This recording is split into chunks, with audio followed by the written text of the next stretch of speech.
नमस्कार दोस्तों, आज मैं आपको श्रावण माह महात्म्य का 12वां अध्याय सुनाऊंगी। इस अध्याय में स्वर्ण गौरी व्रत कथा का वर्णन किया गया है।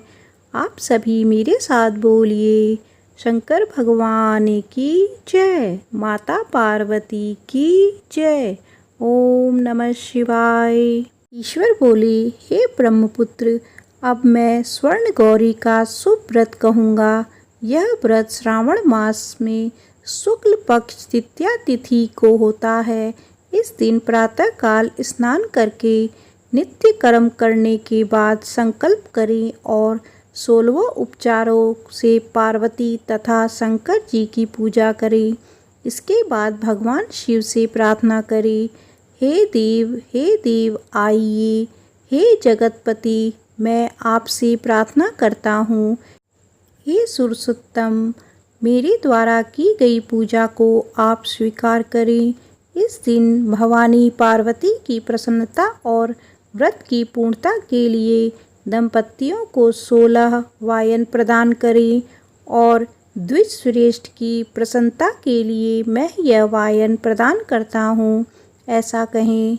चावल के चूर्ण के 16 पकवानों से 16 बांस की टोकरियों को भरकर तथा उन्हें वस्त्र आदि से युक्त करें और पुनः 16 द्विज दंपतियों को बुलाकर इस प्रकार कहते हुए प्रदान करें, व्रत की संपूर्णता के लिए मैं ब्राह्मणों को यह दान प्रदान करता हूँ। मेरे कार्य की समृद्धि के लिए सुंदर अलंकारों से विभूत तथा पतिव्रत से सुशोभित ये शोभामयी सुहागिन स्त्रियां इन्हें ग्रहण करें। इस प्रकार 16 वर्ष अथवा 8 वर्ष या 4 वर्ष या 1 वर्ष तक इस व्रत को करने शीघ्र ही इनका उद्यापन कर देना चाहिए। पूजा के अंत तक कथा का श्रवण करके वाचक की विधिवत पूजा करनी चाहिए। संत कुमार बोले, हे प्रभु, इस व्रत को सर्वप्रथम किसने किया, इसका महात्म्य कैसा है और इसका उद्यापन किस प्रकार करना चाहिए, वह सब आप मुझे बताइए। ईश्वर बोले, हे महाभाग्य, आपने उत्तम बात पूछी है। अब मैं आपके समक्ष मनुष्यों को सभी संपदाएं प्रदान करने वाले स्वर्ण गौरी नामक व्रत का वर्णन करता हूँ। पूर्व काल में सरस्वती नदी के तट पर सुविला नामक विशाल पुरी थी। उस नगरी में कुबेर के समान चंद्रप्रभ नामक एक राजा था। उस राजा की रूप लावण्य से संपन्न, सौंदर्य तथा मंद मुस्कान से युक्त और कमल के समान नेत्रों वाली महादेवी और विशाला नामक 2 भार्याएं थीं। उन दोनों में श्रेष्ठ महादेवी नामक भार्या राजा को अधिक प्रिय थी। आखेट करने में आसक्त मन वाले थे। राजा किसी समय वन में गए और सिंहों, सादुलों, सुकरों, वन्य भैंसों तथा हाथियों को मारकर प्यास से आकुल होकर उस घोर वन में इधर उधर भ्रमण करते रहे।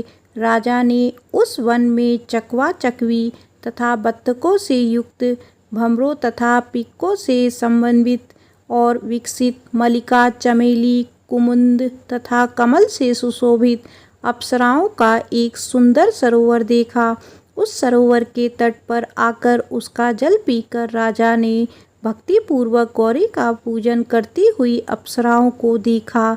तब कमल के समान नेत्र वाले राजा ने उनसे पूछा, आप लोग यह क्या कर रही हैं? इस पर उन सब ने कहा, हम लोग स्वर्ण गौरी नामक उत्तम व्रत कर रही हैं।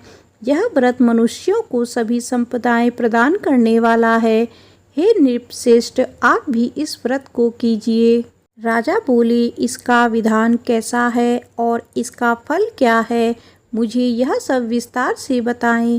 तब वे सारी स्त्रियां बताने लगी, हे राजन, यह स्वर्ण गौरी नामक व्रत श्रावण मास की शुक्ल पक्ष की तृतीया को किया जाता है। इस व्रत में भक्ति पूर्वक अत्यंत प्रसन्नता के साथ पार्वती तथा शिव की पूजा करनी चाहिए।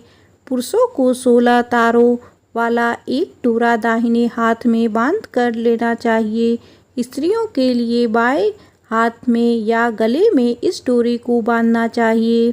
यह सब सुनने के बाद संयत वाले राजा ने भी उस व्रत को संपन्न करके 16 धागों से युक्त डोरी को अपने दाहिने हाथ में बांध लिया। उन्होंने कहा, हे देव देवर्षि, मैं इस डोरी को बांधता हूँ, आप मेरे ऊपर प्रसन्न हो और मेरा कल्याण करें। इस प्रकार देवी का व्रत करके वे अपने घर आ गए। राजा ने हाथ में डोरा देखकर ज्येष्ठ रानी महादेवी ने पूछा और सारी बात सुनकर वह राजा के ऊपर अत्यंत कुपित हो उठी। राजा ने कहा, ऐसा मत करो। लेकिन रानी ने उस डोरे को तोड़कर बाहर एक सूखे पेड़ के ऊपर फेंक दिया।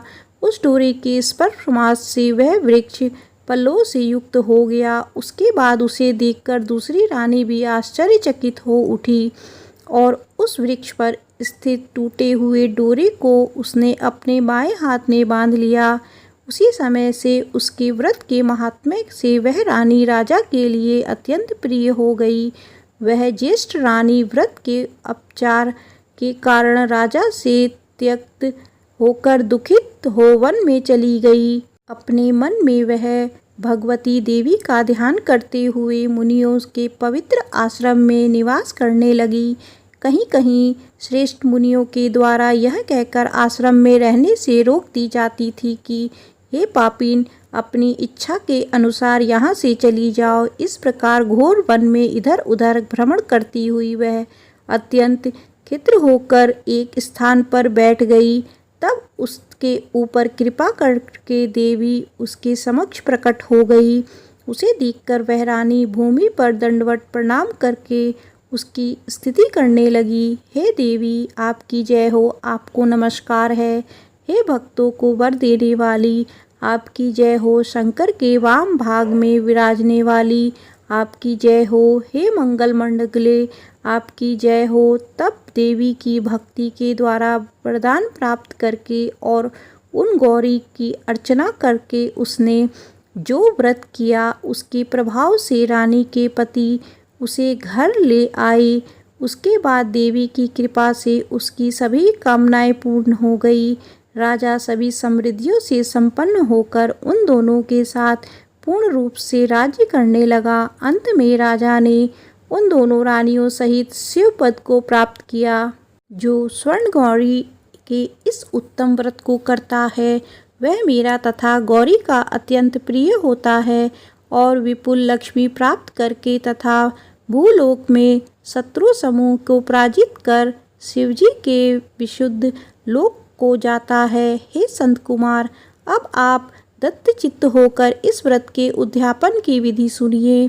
चंद्रमा तथा तारा बल से युक्त शुभ तिथि तथा शुभ वार में एक मंडप बनाकर उसके मध्य में अष्टदल कमल के ऊपर धान्य रखकर उस पर एक कुंभ स्थापित करें। पुनः उसके ऊपर 16 पल प्रणाम का बना हुआ एक तिल पूरित ताम्र पूर्ण पात्र रखे और उस पर पार्वती शंकर की 2 प्रतिमाएं स्थापित करें। शिवजी की प्रतिमा श्वेत वर्ण के 2 वस्त्रों तथा शुक्ल वर्ण के यज्ञोपवीत से सुशोभित हो। उसके बाद वेदोक्त मंत्रों से विधि पूर्वक उनकी प्रतिष्ठा करें और भली भांति पूजन करके रात्रि में जागरण करें। इसके अंततर प्रातःकाल पूजा करने के बाद होम करें। सर्वप्रथम ग्रह होम करके प्रधान होम करें। हवन के लिए यव मिश्रित तिल घृत से पूर्ण रूप से सशक्त होना चाहिए। 1000 अथवा 100 आहुति डालनी चाहिए। इसके बाद वस्त्र अलंकार तथा गौ के द्वारा आचार्य की पूजा करनी चाहिए और वायन प्रदान करना चाहिए। इसके बाद ब्राह्मणों को भोजन कराना चाहिए।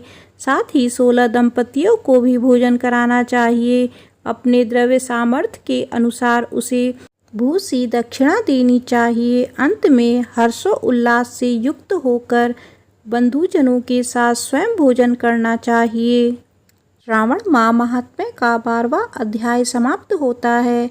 आप सभी मेरे साथ बोलिए, ओम नमः शिवाय।